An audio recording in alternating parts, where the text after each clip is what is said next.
Genesis chapter 8. God remembered Noah, all the animals and all the livestock that were with him in the ship, and God made a wind to pass over the earth. The waters subsided. The deep's fountains and the sky's windows were also stopped, and the rain from the sky was restrained. The waters continually receded from the earth. After the end of 150 days, the waters receded. The ship rested in the 7th month on the 17th day of the month on Ararat's mountains. The waters receded continually until the 10th month. In the 10th month, on the 1st day of the month, the tops of the mountains were visible. At the end of 40 days, Noah opened the window of the ship which he had made, and he sent out a raven. It went back and forth until the waters were dried up from the earth. He himself sent out a dove to see if the waters were abated from the surface of the ground. But the dove found no place to rest her foot, and she returned in the ship to him, for the waters were on the surface of the whole earth. He put out his hand and took her and brought her to him into the ship. He waited yet another 7 days, and again he sent the dove out of the ship. The dove came back to him at evening, and behold, in her mouth was a freshly plucked olive leaf. So Noah knew that the waters were abated from the earth.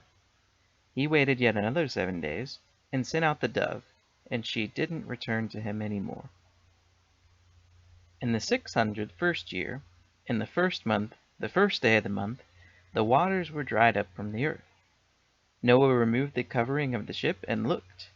He saw that the surface of the ground was dry. In the 2nd month, on the 27th day of the month, the earth was dry. God spoke to Noah, saying, "Go out of the ship, you, your wife, your sons, and your sons' wives with you.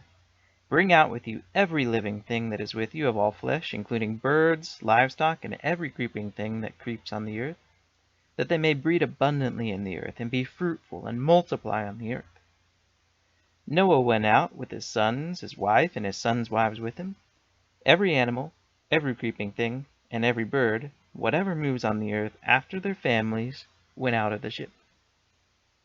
Noah built an altar to Yahweh, and took of every clean animal, and of every clean bird, and offered burnt offerings on the altar.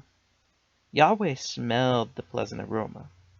Yahweh said in his heart, "I will not again curse the ground any more for man's sake, because the imagination of man's heart is evil from his youth.